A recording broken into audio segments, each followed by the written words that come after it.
বলখের বাদশা ইব্রাহিম ইবনে Adham সাগরের পারে বসে বসে আল্লাহর জিকির করতেছেন।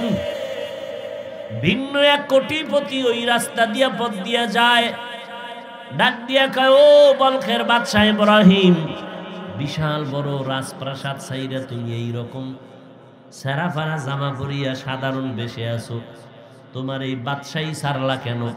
কয়, আমারে মাওলায় এমন বাদশাহী দিছে, এই বাদশাহী বলখের থেকে 1000 কোটি গুণ বেশি। ওইটা কথা কইলা? দেখবা নগদ দেখাই। সুই লইয়া কি যেন সেলাই করতেছেন ইব্রাহিম ইবনে আদহাম। সুইটা পুরানো সুই, এটা সাগরে ফালাইয়া দিছে। এখন দেখবি আমার বাদশাহী পাওয়ার। কহ, এই সমুদ্রের মাছ, আমার সুইটা নিয়ে আমার কাছে হাজির হ। অনেকগুলো মাছ স্বর্ণের সুই নিয়ে হাজির হয়ে গেল। কি সুই?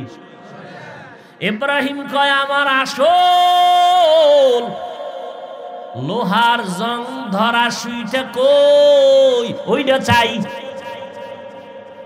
দীর্ঘ এই কথা বলা মাত্র একটা মাছ মাঝখান দিয়া সেই সুইটা নিয়া বাদশার সামনে হাজির। আল্লাহ বলেন, এই মানুষ, তোমাদের কি হইল যে এত বয়ানের পরেও, আল্লাহর কুদরতের পরেও, দেখার পরেও তোমাদের অন্তর এত শক্ত কেন? পাথরের থেকেও তোমাদের অন্তর কি শক্ত হয়ে গেল? অথচ দেখো, আল্লাহর আযাবের ভয়ে পাথর পর্যন্ত কান্না করে। আল্লাহ পাক বলেন, কিছু পাথর এমন আছে যে আল্লাহর ভয়ে কান্না করতে করতে করতে করতে নহর জারি হয়ে গেছে। আবার কিছু পাথর আছে আল্লাহর ভয়ে কান্না করে টপকায়া টপকায়া পানি ভরে। আবার কিছু পাথর আছে আল্লাহর ভয়ে এক জায়গা থেকে আর এক জায়গায় লাফাইয়া চলে যায়। যেই পাথর দর্জনেও ধরিয়া উঠাইতে পারে না, ওই পাথর দেখবা আজকে এক জায়গায়, কালকে আর এক জায়গায়। আল্লাহর ভয়ে পাথর পর্যন্ত ফেটে যায় আল্লাহর আযাবের ভয়ে।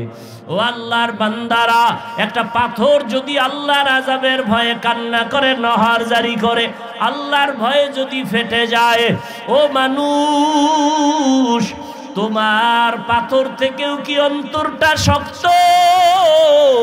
ওই আল্লাহর আযাবের ভয়ে কেন তোমার চোখে পানি আসবে না?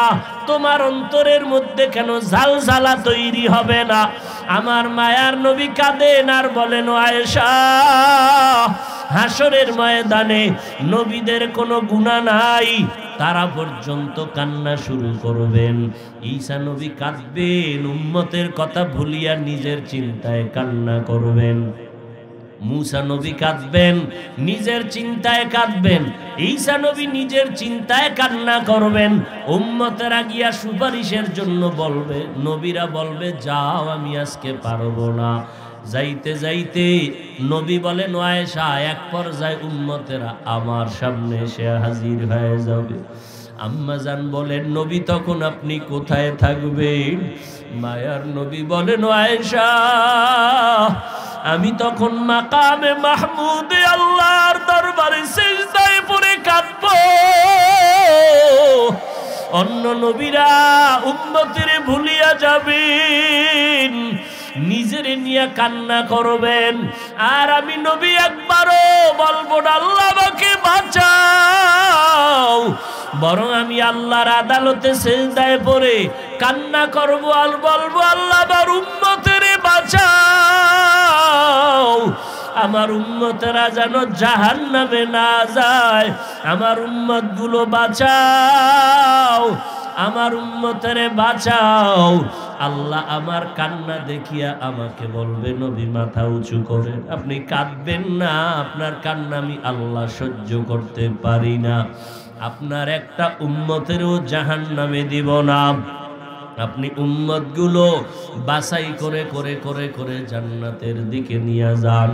আম্মা জানকে নবী বলেন, আমি আমার উম্মতগুলো বাছাই করে করে লাইনে দাঁড় করাইয়া প্রথমে আমি হাউজে কাউসারের পানি পান করাবো।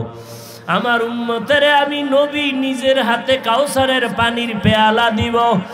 এক পর্যায়ে একটা পর্দা এসে আমার উম্মতের মাঝে বেড়া পর্দা লাগায় দিবে। ও ফেরেশতারা, পর্দা দিলা কেন? এখনো তো উম্মত বাকি। আল্লাহর ফেরেশতারা বলবে, নবী, এই উম্মতেরা আসলে আপনার হাকিকতে উম্মত না। আপনি দুনিয়া থেকে বিদায়ের পর এরা আপনার সুন্নতের জবাই করেছে, আপনার দ্বীন ও ইসলামের মধ্যে ঘাটতি ঘটাইয়া দিছে। ওই সময় নবী বলবেন, সোহকান সোহকা, দূর হয়ে যারি উম্মত, তোমরা যারা আমার সুন্নতের জবাই করেছো তোমরা আমার একজন উম্মত না। ও চান্দিনার মুসলমান, ওই সময় যদি আল্লাহ পাক না জানি নবীর উম্মতের কাতার থেকে যদি তোমাকে ছিটকে ফালাইয়া দেয়, নবী যদি তোমার বেলায় বলে তুমি ভেগে যাও, তুমি আমার উম্মত না, আমার বেলায় এমন অবস্থা হইয়াই যায়, জান্নাত পাওয়া আর কোনো আশা থাকবে না। বরং আল্লাহর অর্ডার হবে, এই নাফরমানদের হাতে জাহান্নামের শিকল লাগায়া ধর, জাহান্নামের দিকে নিয়ে যাও। ওই জাহান্নামের দিকে নিবে, জাহান্নামের আগুনের গরমে শরীরের চামড়াগুলো খসে খসে পড়ে যাবে, পায়খানার রাস্তা দিয়া পেটের নাড়ি বুড়িগুলো পড়তে থাকবে। ওই সময় একজন আপন বলতে কাউকে তুমি পাইবা না রে বাবা।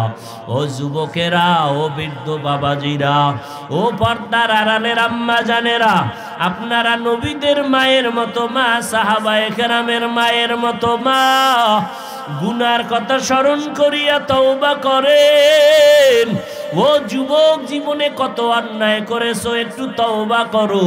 গুনার খবর, অন্যায়ের খবর তোমার আমার মা বাবা কেউ জানে না। আমার আল্লাহ জানিয়াও খানা বন্ধ করেন নাই, ঘুম বন্ধ করেন নাই, ইজ্জত নষ্ট করেন নাই, বরং আল্লাহ ডাকতেছেন তওবা করো। ও আল্লাহর বান্দারা, গুনার কথা স্মরণ করিয়া মনে মনে আমার আল্লাহকে বলো, দয়ার মালিক, আমার মতো গুনাহগার কেউ নাই, আজকে থেকে তওবার নিয়ত করলাম, আর গুনাহ করব না, আর নামাজ ছাড়ব না, আর দাড়ি কাটব না, বেপরদায় চলব না, মা বাবার সাথে বেয়াদবি করব না, ওলামায়ে কেরামের বিরোধিতা করব না, আজকে থেকে নবীর তরিকা মানিয়া 5 বেলার নামাজ পড়ব, ওলামায়ে কেরামের দোয়া নিয়া পরামর্শ নিয়া নবীর তরিকায় চলব। শিবলি রহমাতুল্লাহ আলাইহি বললেন, গাছ, তোমার ভেতরে এমন কি আদর্শ আছে যেটা গ্রহণ করলে আমি সফলতার মানদণ্ডে চলে যাব? গাছ ডাক দিয়া কয়, শিবলি তাকায় দে, যত মানুষ আমার পার্শ্ব দিয়া যায় খামোখা কোনো কাজ নাই, এর বড় একটা অযথা আমার গায়ে আঘাত করে, আমার গায়ের চামড়াগুলো কেটে কেটে নিয়ে গেল, আমার উপরে এত অত্যাচার, এত অত্যাচার, ঢিল মারে, বেতের বাড়ি দেয়, চামড়া কেটে নেয়, এত কিছুর পর আমি কারো সাথে কোনো খারাপ আচরণ করি না, বরং সময় মতো আমি সব বান্দাদের জন্য ভিটামিন ফল দিয়ে দেই, ভিটামিন ফল। আমি একবারও রাগ করিয়া ফল দেওয়া বন্ধ করি না, এত আঘাত দেওয়ার পরেও আমি ভিটামিন ফল দিতে কোনো বেয়াদবি করি না। শিবলি কয়, সুন্দর একটা সবক তোমার মধ্যে পেলাম, সেটা হলো ধৈর্য। ধৈর্যের এক সবক পেলাম গাছ তোমার মধ্যে। তবে আমার একটা প্রশ্ন হলো, ও গাছ, তোমার মধ্যে এত সুন্দর গুণ থাকার পরেও তোমাকে আগুনে জ্বালানো হয় কেন? কি গাছ আগুনে জ্বালায় না? গাছ বলে, শিবলি, আমার ভেতরে একটা জন্মগত বদ অভ্যাস আছে, বদ অভ্যাস। বলে, সেটা কি? বলে, আমি জন্ম লগ্ন থেকে উপরে উঠতে চাই, মাথা নত করতে চাই না। আমি শুধু উপরে যাইতে চাই। উপরে কোনো প্রতিবন্ধকতা থাকলে তাও ভেঙ্গে উপরে চলে যাই, নত হতে। এই যে একটা ভাব, এই ভাবের চিকিৎসা হলো আগুনে পোড়াইয়া শেষ করা। শিবলি কয় দুই সবক পাইলাম, এক ধৈর্য, আর একটা সবক পাইলাম তোমার ভেতরে অহংকারী ভাব আছে, এজন্য আগুনের শাস্তি অহংকারী আজ আমি আর করব না। ধৈর্য ধারণ করতে হবে, অহংকারী হওয়া যাবে না। দুইটা সবক একটা গাছের থেকে পেয়ে গেলেন। আল্লাহর গোলাম হও, জমিন তোমার গোলাম হয়ে যাবে। মুসা নবী লাঠি দিয়া বাড়ি মারলেন, লোহিত সাগরের পানির মধ্যে কি হয়ে গেল? জোরে বলেন। পানির মধ্যে বাড়ি মারলেন, রাস্তা হয়ে গেল। এই রকম একটা একটা ঘটনা যদি বলতে থাকি, যে সারা দুনিয়া আমাদের গোলাম হয়ে কথা শুনে। আরে ভাই, আপনি তো নামাজ পড়েন না। সহজ একটা উদাহরণ দেই, আপনি নামাজ রোজা কিছুই করেন না, এরপরও হাল চাষ করতে গেলে গরুয়ে আপনার কথা মানে না? মানে না। গরুরে ডাইনে কইলে বামে যায়। কথা বলেন না কেন? ঘরের মধ্যে আপনার স্ত্রী দেখবেন, কারো মা মুরগি আছে না, মুরগিরে যখন নাস্তা দেয় সকালবেলা, মুরগিগুলো মায়ের কথা মানে না? মানে না। হ্যাঁ, যখন ডাক দেয় সব কাছে এসে যায়। হাঁসগুলো সব দূরে দূরে ডাক দিছে এসে গেছে। কবুতর যারা পালে, কবুতর ধইরা রাখা যায় না, ডাক দেয় কবুতর জায়গায় এসে যায়। কথা ঠিক নেই? তাহলে আপনার মতো একটা বেনামাজির কথা যদি গরুয়ে মানে, নামাজির কথা মানবে না কেন? হ্যাঁ, हकीकत से तू दुनिया बेखबर है, दुनिया की नुमाइश पर नजर है, नमी गुयम के अज दुनिया जुदाबाश बहर कारे के बाशिबा खुदाबाश। মৌমাছির বাসার ভেতরে মনকে মন মধু থাকে। আপনি গিয়া যদি মৌমাছির বাসায় গিয়া হাত দেন, মধু নামাইয়া নিবেন, মধু তো পাবেনই না, উল্টা মৌ পোকার কামড় খাইয়া দৌড়। ঠিক নেই? কিন্তু আপনার লাইনে আর এক বান্দা গিয়া মৌ পোকা সরাইয়া বলবে, এই পোকা তোরা সরে যা, আমি এখন মধু নিব। সব পোকাগুলো আস্তে করে সরে যায়, একটা কামড় দেয় না, বরং কেমন যেন মোহাব্বতের আচরণ করে। ও বান্দা তাকায় দেখ, একটা বেনামাজির কথা যদি মৌ পোকায় শুনে, একটা নামাজি আল্লাহওয়ালার কথা কেন জমিনে শুনবে না? নদীর মধ্যে পানি নাই, কি নাই? ওমরে ফারুক রাদিয়াল্লাহু তাআলা আনহু চিঠি লেখা দিলেন। কি লেখছে তিনি জানেন, আর কে জানেন? বাহককে বললেন, এই বাহক, এই চিঠিটা নদীর মধ্যে ফালায় দে। ওমরে ফারুক চিঠি লেখা দিলেন, নদীর মধ্যে ফালায় দিল। দীর্ঘদিন শুকানো নদীতে এক ফোঁটা পানি নাই, হঠাৎ পানির জোয়ার বাড়া শুরু হয়ে গেল। সুবহানাল্লাহ। আইয়ে না খাকো বাদো আবো আতিশ বান্দা আন, বামানে তু জিন্দা বাহক মুর্দা আন। আল্লাহ কোরআনে বলেন, ওয়ালাকাদ জারানা লি জাহান্নামা কাসীরাম মিনাল জিন্নি ওয়াল ইনস লাহুম কুলুবুন লা ইয়াফকাহুনা বিহা ওয়া লাহুম আ'য়ুনুন লা ইউবসিরুনা বিহা ওয়া লাহুম আযানুন লা ইয়াসমাউনা বিহা উলাইকা কাল আনআমি বাল হুম আদাল উলাইকা হুমুল গাফিলুন।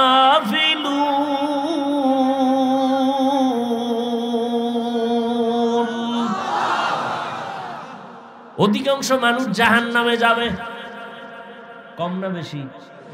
অধিকাংশ মানুষ জাহান্নামে যাবে। কেন? আল্লাহ বলেন, আমি তাদের কলব দিলাম ফিকির করার জন্য, ভাবার জন্য। কোনো চিন্তাও করে না, ফিকির করে না, ভাবেও না।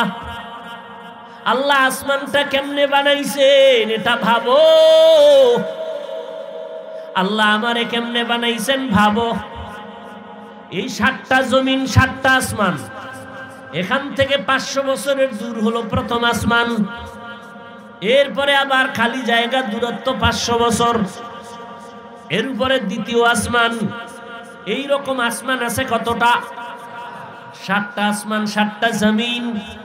আল্লাহ বলেন এগুলো বানাইতে আমার সময় লাগছে মাত্র 6 দিন। কয় দিন?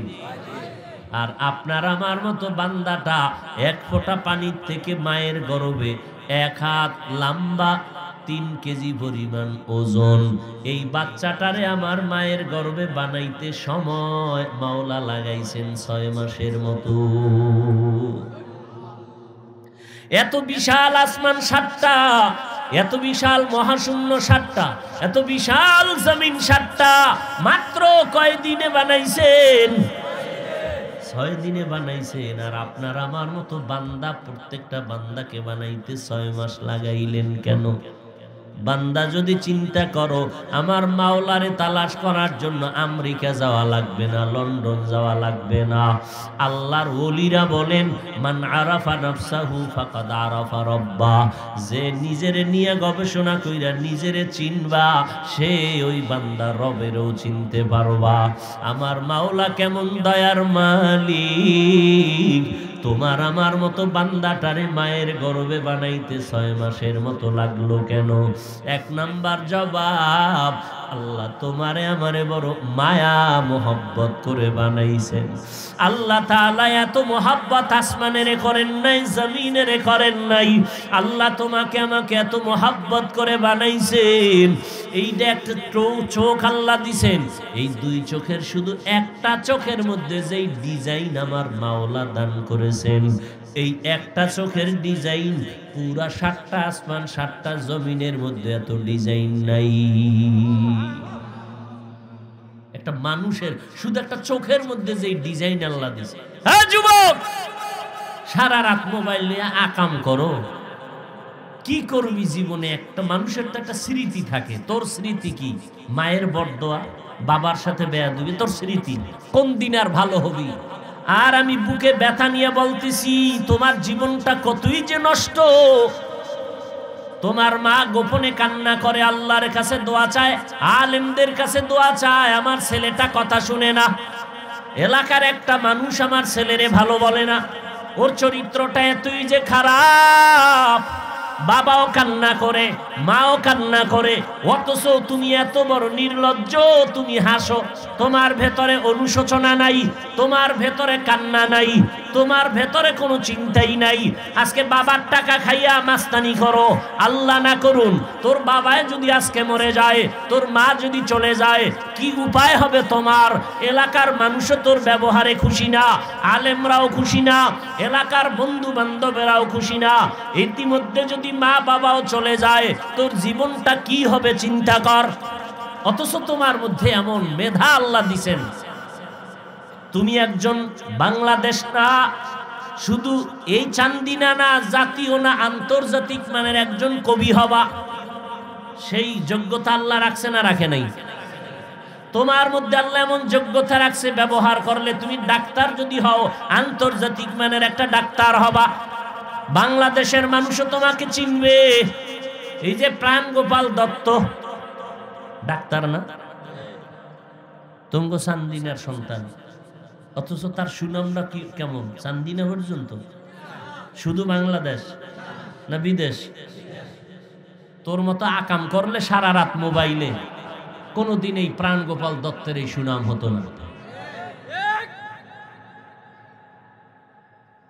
খুব হাসি পাইতেছে না?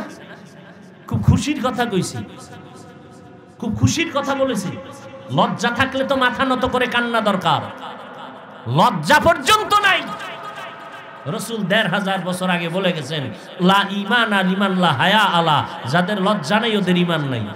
আল্লাহ মুমিনকে বলেন, ও মুমিন, কু আনফুসাকুম ওয়া আহলিকুম নারা, জাহান্নামের আগুন থেকে প্রথমে নিজেকে বাঁচাও, দ্বিতীয় দায়িত্ব তোমার আহলকে বাঁচাও। কারণ জাহান্নামের আগুনের ইন্ধন হবে মানুষ আর পাথর। দুনিয়ার আগুন আগুন, জাহান্নামের আগুন আগুন। দুনিয়ার আগুন থেকে হাজার হাজার হাজার গুণ বেশি তাপমাত্রা হবে জাহান্নামের আগুনের। দুনিয়ার আগুনগুলো জ্বালানোর জন্য নরম নরম জিনিস ব্যবহার করে, খেরকুটা, কেরোসিন। আর জাহান্নামের আগুনে তো ভয়ঙ্কর। আল্লাহ কোরআনে বলেন, জাহান্নামের আগুন আমি প্রথমে জ্বালাইতে ব্যবহার করব মানুষ আর পাথর। এই জন্যই তো হযরতে ওমরে ফারুক রাদিয়াল্লাহু তাআলা আনহু চোখের পানি ছেড়ে কাঁদেন আর বলেন, আল্লাহ যদি ঘোষণা দেন সব মানুষগুলো জান্নাতে যাবে, একজন মানুষ মাত্র জাহান্নামে যাবে, আমি ওমর বড় ভয় পাই ওই জাহান্নামের আসামি আমি ওমর হয়ে যাই নাকি। কেমন অন্তরে আল্লাহর ভয়। এরে যুবক, তোমার মতোই তো একটা মানুষ হযরত ওমর, নাকি তার একটা হাত বেশি ছিল? তোমার মতোই কিন্তু একজন মানুষ ওমর। প্রথমে ছিল রাসূলের দুশমন। তোমরা ইতিহাস জানো, তরবারি নিয়ে দৌড়ায়, রহমতের নবীর কল্লা কাটবে। নবীও হাত উঠাইয়া দোয়া করেন, আল্লাহ দুই ওমরের এক ওমরকে কালেমার জন্য তুমি কবুল করে নাও। আমার মাওলার দরবারে ওমরের জন্য দোয়া কবুল হয়ে গেছে। যেই ওমর তরবারি নিয়ে নবীর কল্লা কাটবে, ওই ওমর কোরআনের ছোঁয়া পাইয়া দিলের মধ্যে আগুন লেগে গেছে। ওমর তরবারি নিয়ে নবীরে কয়, নবী আমার গর্দান কেটে দেন, তবে তার আগে কালেমাওয়ালা মুসলমান বানায় দেন। ওমর কালেমাওয়ালা মুসলমান হয়ে নবীজির বরকতের হাতে হাতটা লাগাইলেন। সেকেন্ডের মধ্যে ওমরের ঈমানের পাওয়ার বেড়ে গেল। তরবারিটা হাতের মধ্যে নিয়া বাইতুল্লাহর কিনারায় দাঁড়াইয়া একটা চিৎকার দিলেন, ও মক্কার দল, 5 মিনিট আগে ছিলাম আমি মুহাম্মদের দুশমন, এখন আমি ইসলামের দুশমন থেকে ইসলামের বন্ধু রূপে আবির্ভূত হলাম। এখন আমি 40 নম্বরের মুসলমান, আমার রাসূলের হাতে কালেমাওয়ালা। মাত্র 30 থেকে 35 বছর ওমরের বয়স। কয় বছর? মাত্র 30 থেকে 35 বছরের ওমর আমার নবীর হাতে কালেমা পড়িয়া এবার বলে, এই বেঈমান, আর মুহাম্মদের লাগবে না। কেউ যদি কালেমার বিরুদ্ধে কথা বলতে চাও, ওমরের তরবারির সামনে দাঁড়াও। ওমরের তরবারি তোমার কথার সামনে যথেষ্ট। পুরা মক্কার মধ্যে ভয় ঢুকিয়া গেল। ও যুবক, সিলেটের জমিনের ভেতরে এক শাহজালালের ফজরের আজান আর তাহাজ্জুদের কান্না, গৌর গোবিন্দের পতন হয়ে গেল। এক মুসা, বেশি লোক লাগে নাই, ফেরাউনের পতন হয়ে গেল। এক ইব্রাহিমের মাধ্যমে নমরুদের পতন হয়ে গেল। এই জমিনে কিয়ামত পর্যন্ত একজন ঈমানওয়ালা দাঁড়ায় যাবে সমস্ত বেঈমানের পতন হওয়ার জন্য। এরে আল্লাহর বান্দারা, তোমাদেরকে অনেক রাগে কথা বলছি, এটা মনের দুঃখ, কিন্তু মুহাব্বতের কমতি নাই রে বাবা। যদি তোমরা তওবা করো, নবীর আদর্শ মানার জন্য আমি নিচে নাইমা তোমার পাও ধোয়ার জন্য রেডি, আমার রুমাল দিয়া তোমার পা মুছাইয়া দেওয়ার জন্য রেডি। এই পরিমাণ আন্তরিকতা মুহাব্বত তোমার জন্য আমার অন্তরে আছে। আজকে তোমার মতো যুবক এক সময় ময়দানে পাইতা না, ওয়াজের প্যান্ডেলে মানুষ পাইতো না, গানের। আজকে তুমি যে ওয়াজের প্যান্ডেলে আসছো, এটাও আমার মাওলা পাকের বড় দয়া। মাওলায় যদি কবুল না করতেন, তুমি ওয়াজের প্যান্ডেলে আসতে পারতা না। যেহেতু তুমি আসিয়াই ফেলছো, এখন তোমার কাছে আমার এবার মুহাব্বতে কিছু কথা বলবো। এতক্ষণ তো রাগ কইরা কয়েকটা কথা বলছি, তাও আমার নবীর মায়ায় পইরা বলছি। তোমার সাথে আমার ব্যক্তিগত আলাদা কোনো রাগ নাই। এখন আবার নবীর মায়া মোহাব্বতে আবার কিছু কথা তোমার কাছে রাখতে চাই। ও যুবক, কয়দিন আর দুনিয়ায় বাঁচবারে বাবা। এমন একটা দিন নাই যুবকের লাশের খবর নাই রে বাবা। এমন একটা দিন নাই যে যুবক মরে না। তোমার চোখের সামনে কত বন্ধু বান্ধব চলে গেল। এই জীবনে খেলার মাঠে কত বন্ধু ছিল, আজ অনেকেই নাই।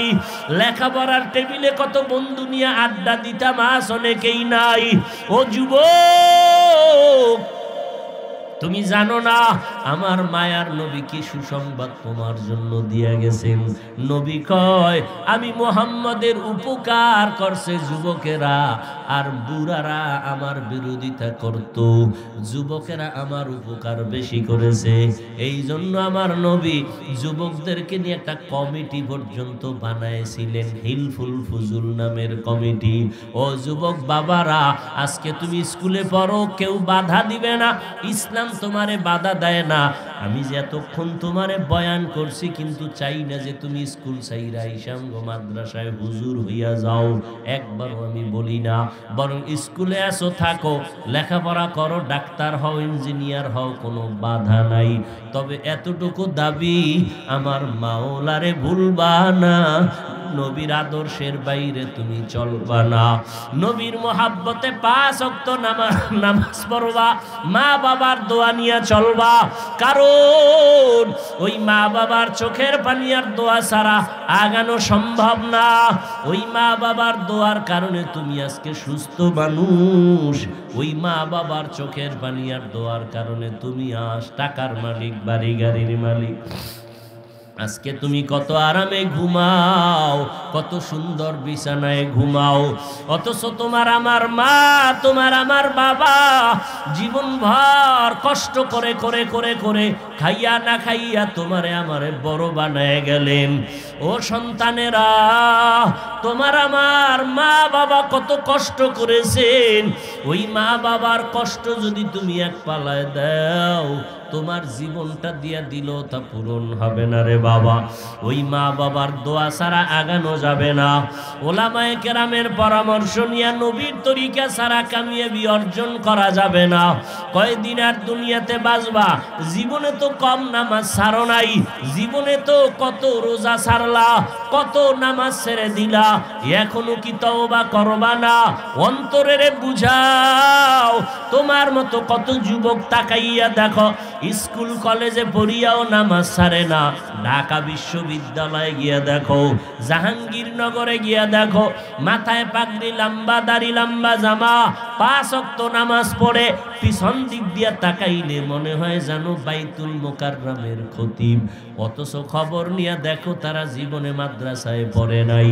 ঢাকা কলেজে লেখাপড়া করে এক বেলার নামাজ বাদ দেয় না। তুমি কেন পারবা না রে বাবা? তোমার অন্তরের দুর্বলতা, এখনো কি আমার মাওলার মোহাব্বত অন্তরে জমা করতে পারবা না? মনটাকে একটু জিজ্ঞাসা করো, তোমার বিবেকটাকে জিজ্ঞাসা করো, প্রশ্ন করো রে মন।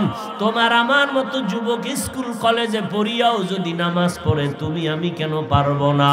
রাস্তায় গাড়ি চালায় যুবক নামাজ ছাড়ে না, তুমি আমি কেন পারবো না? তোমার আমার মতো বান্দা চাকরি করে, ব্যবসা করে, র্যাব, আর্মি, পুলিশ, বিডিআরের নামাজ ছাড়ে না, তুমি কেন পারবা না? নদীর মধ্যে মাছ ধরে, জমিনে চাষাবাদ করে, তোমার আমার মতো বান্দা নামাজ বন্ধ করে না, তুমি আমি কেন পারবো না? ওরে আল্লাহর বান্দারা, আল্লাহর কোরআনটা কি মিথ্যা মনে করেছো? বলো। যদি মনে করো মিথ্যা, একটা প্রমাণ দাও, আমি এখন দাড়ি কেটে ফেলবো, নামাজ রোজা বাদ দিয়া আল্লাহর বিরুদ্ধে রাস্তায় নেমে যাব। ১৫০০ বছর হয়ে গেল, আজ পর্যন্ত একটা ভুল কেউ বের করতে পারলো না। বরং বহু বিধর্মীরা আল্লাহর কোরআনের কাছে মাথা নত করে মুসলমান হয়ে গেল। ওই কোরআনে কোনো ভুল নাই। থাকলে বলো রে বাবা। যদি অন্তর বলে না ওই কোরআন সত্য, ওই কোরআনে জান্নাতের বয়ান আছে তাও সত্য, ওই কোরআনে জাহান্নামের বয়ান আছে তাও সত্য। ইন্নাল আবরারা লাফি নাঈম ওয়া ইন্নাল ফুজ্জারা লাফি জাহিম। নেক আমল যারা করবে তারা জান্নাতের পথিক, যারা গুনাহ করবে তারা জাহান্নামের পথিক। ও বাবারা, আল্লাহর কোরআন যদি তোমার অন্তর বলে সত্য, নেক আমল যদি করো আশাবাদী জান্নাত পাইতে পারি। আর যদি গুনার মধ্যে থাকো তোমার ভয় জাহান্নাম ছাড়া উপায় হবে না। জান্নাতটা কেমন আরামের ঘর, জাহান্নামটা গুনাহগারের জন্য কেমন ভয়ঙ্কর, আমার আল্লাহ তাও বয়ান করেছেন কোরআনের ভিতরে। ও আল্লাহর বান্দারা, সাহাবায়ে কেরাম এত আমল আখলাক ইখলাস আর তাকওয়ার পরেও সারা জিন্দেগি কান্না করেছেন। আমার নবী পর্যন্ত কান্না করেছেন। আম্মা জান আয়েশা রাদিয়াল্লাহু তাআলা আনহা বলেন, একদিন আমি দেখি রহমতের নবী আমার হুজরায় বসে কান্না করে। আমি আয়েশা ভয় পেয়ে গেলাম, নবীর কাছে গিয়া জিজ্ঞাসা করলাম, নবী আমি আয়েশার কোনো বেয়াদবি হইল নাকি? নবী আপনি কেন কান্না করেন? মায়ার নবী বলেন, না আয়েশা আপনি কোনো বেয়াদবি করেন নাই, তো আপনি কেন কাঁদেন? নবী বলেন, ও আয়েশা, হাসরের ময়দানের ভয়ঙ্কর অবস্থার কথা আমার মনে পড়ে গেছে, এই জন্য আমি কান্না করতেছি। ও এলাকার মা বোনেরা, ও বৃদ্ধ বাবাজিরা, ও কলিজার টুকরা যুবক বাবারা, আমার নবীর কোনো গুনাহ নাই, আমার নবীর যার কোনো তুলনা নাই, ওই নবীও যদি হাসরের ময়দানের ভয়ঙ্কর হালাতের কথা মনে করে কান্না করেন। আল্লাহর নবী কাঁদছেন। আম্মা জান আয়েশা বলেন, নবী কান্নার কারণ কি? নবী বলেন, ও আয়েশা, হাসরের ময়দানের ভয়ঙ্কর অবস্থার কথা আমার মনে পড়ে গেল। কেমন ভয়ঙ্কর অবস্থা হবে কিয়ামতের মাঠের। আল্লাহর নবী চোখের পানি ছেড়ে বলেন, ও আয়েশা, এমন হালাত হবে হাসরের ময়দানে সব নারী পুরুষেরা উলঙ্গ দাঁড়ায় যাবে আল্লাহর আদালতে। অপরদিকে সূর্যের গরম, একদিকে জাহান্নামের আওয়াজ, অপরদিকে আমার মাওলা পাকের রাগান্বিত আওয়াজ, লিমানিল মুলকুল ইয়াউম লিল্লাহিল ওয়াহিদিল কাহ্হার। ও আল্লাহর বান্দারা, একটু ভালো করিয়া মনের বুঝাও, আজকে কত আল্লাহর বান্দারা পাগলের মতো চিৎকার দেয়, কান্না করে জাহান্নামের আযাবের ভয়ে। আমার নবী যদি কান্না করেন জাহান্নামের আযাবের ভয়ে, হাসরের ময়দানের ভয়ে, তাহলে যারা সাধারণ মুমিন তারা তো চিৎকার দিয়া মরিয়া যাওয়ার কথা। সাহাবায়ে কেরাম যদি কান্না করেন, আল্লাহ কোরআন শরীফের মধ্যেও বলেন, সুম্মা কাসাত কুলুবুকুম মিন বাদি ফাহিয়া কাল হিজার মিন বাদি যালিকা ফাহিয়া কাল হিজারা আও আশাদ্দু কাসওয়া ওয়া ইন্না মিনাল হিজারাতি লামা ইয়াতাফাজ্জারু মিনহুল আনহার ওয়া ইন্না মিনহা লামা ইয়াহবিতু ওয়া ইন্না মিনহা লামা ইয়াহবিতু লামা ইয়াশাক্কাকু ফায়াখরুজু মিনহুল মা ওয়া ইন্না মিনহা লামা ইয়াহবিতু মিন খাশিয়াতিল্লাহ ওয়া মাল্লাহু বিগাফিলিন আম্মা তা'মালুন। আল্লাহ বলেন, এই মানুষ, তোমাদের কি হইল যে এত বয়ানের পরেও, আল্লাহর কুদরতের পরেও, দেখার পরেও তোমাদের অন্তর এত শক্ত কেন? পাথরের থেকেও তোমাদের অন্তর কি শক্ত হয়ে গেল? অথচ দেখো আল্লাহর আযাবের ভয়ে পাথর পর্যন্ত কান্না করে। আল্লাহ পাক বলেন, কিছু পাথর এমন আছে যে আল্লাহর ভয়ে কান্না করতে করতে করতে করতে নহর জারি হয়ে গেছে। আবার কিছু পাথর আছে আল্লাহর ভয়ে কান্না করে টপকায়া টপকায়া পানি ভরে। আবার কিছু পাথর আছে আল্লাহর ভয়ে এক জায়গা থেকে আরেক জায়গায় লাফাইয়া চলে যায়, যেই পাথর দর্জনেও ধরিয়া উঠাইতে পারে না, ওই পাথর দেখবা আজকে এক জায়গায় কালকে আর এক জায়গায়। আল্লাহর ভয়ে পাথর পর্যন্ত ফেটে যায় আল্লাহর আযাবের ভয়ে। ও আল্লাহর বান্দারা, একটা পাথর যদি আল্লাহর আযাবের ভয়ে কান্না করে, নহর জারি করে, আল্লাহর ভয়ে যদি ফেটে যায়, ও মানুষ, তোমার পাথর থেকেও কি অন্তরটা শক্ত? ওই আল্লাহর আযাবের ভয়ে কেন তোমার চোখে পানি আসবে না? তোমার অন্তরের মধ্যে কেন ঝালঝালা তৈরি হবে না? আমার মায়ার নবী কাঁদেন আর বলেন, ও আয়েশা, হাসরের ময়দানে নবীদের কোনো গুনাহ নাই, তারা পর্যন্ত কান্না শুরু করবেন। ঈসা নবী কাঁদবেন, উম্মতের কথা ভুলিয়া নিজের চিন্তায় কান্না করবেন। মুসা নবী কাঁদবেন, নিজের চিন্তায় কাঁদবেন। ঈসা নবী নিজের চিন্তায় কান্না করবেন। উম্মতেরা গিয়া সুপারিশের জন্য বলবে, নবীরা বলবে, যাও, আমি আজকে পারবো না। যাইতে যাইতে নবী বলেন, ও আয়েশা, এক পর্যায়ে উম্মতেরা আমার সামনে এসে হাজির হয়ে যাবে। আম্মা জান বলেন, নবী তখন আপনি কোথায় থাকবেন? মায়ার নবী বলেন, ও আয়েশা, আমি তখন মাকামে মাহমুদে আল্লাহর দরবারে সিজদায় পড়ে কাঁদব।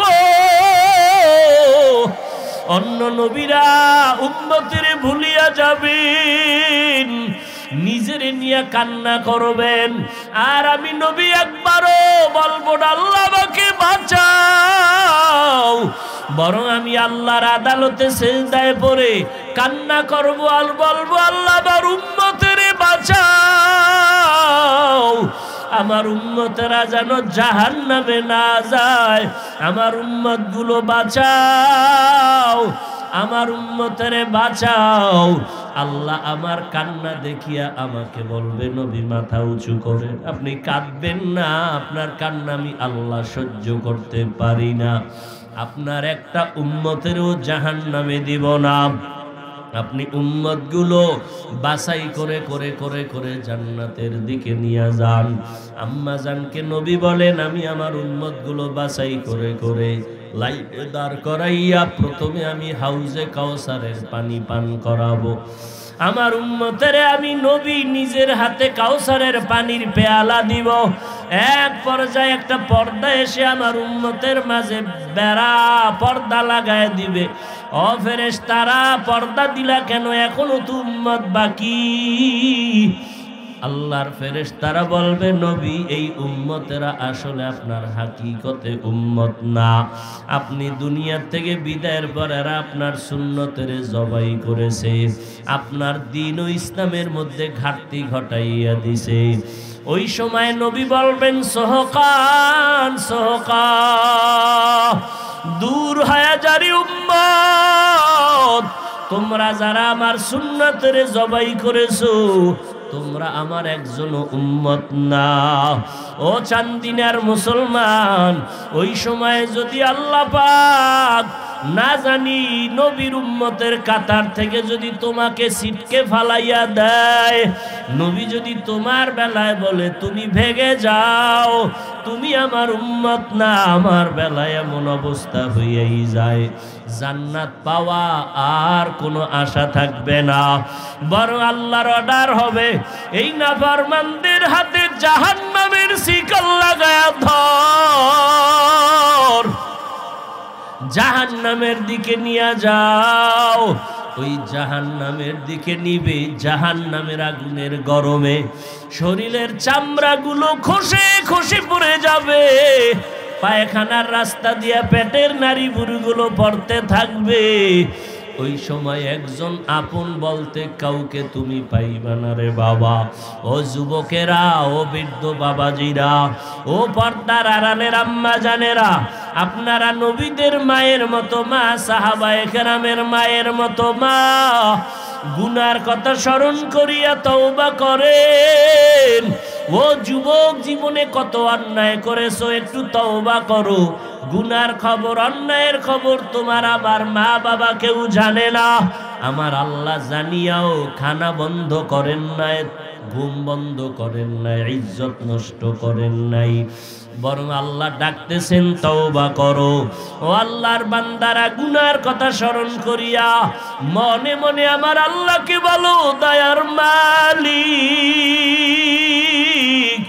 আমার মতো গুনাহগার কেউ নাই, আজকে থেকে তওবার নিয়ত করলাম, আর গুনাহ করব না, আর নামাজ ছাড়ব না, আর দাড়ি কাটবো না, বেপরদায় চলবো না, মা বাবার সাথে বেয়াদবি করব না, ওলামায়ে কেরামের বিরোধিতা করব না, আজকে থেকে নবীর তরিকা মানিয়া 5 বেলার নামাজ পড়ব, ওলামায়ে কেরামের দোয়া নিয়া পরামর্শ নিয়া নবীর তরিকায় চলব, মা বাবার সাথে আর বেয়াদবি করব না। তওবা করার মতো যদি নিয়ত হয়, মুনাফিকি দুর্বলতা যদি না থাকে, খাঁটি তওবার নিয়ত যদি থাকে, স্কুলে পড়ো, কলেজে পড়ো, চাকরি করো, ব্যবসা করো, নামাজ আর ছাড়বা না, মা বাবার দোয়া নিয়া ওলামায়ে কেরামের পরামর্শ নিয়া নবীর তরিকায় চলবা। পাক্কা তওবার নিয়ত যদি হয়, দুটো হাত আমার আল্লাহকে দেখাইয়া দাও। আয় আল্লাহ, হাতগুলো কবুল করে নেন, তওবা কবুল করে নেন, তওবার উপরে মজবুত হইয়া চলার তৌফিক দান করেন, আমিন।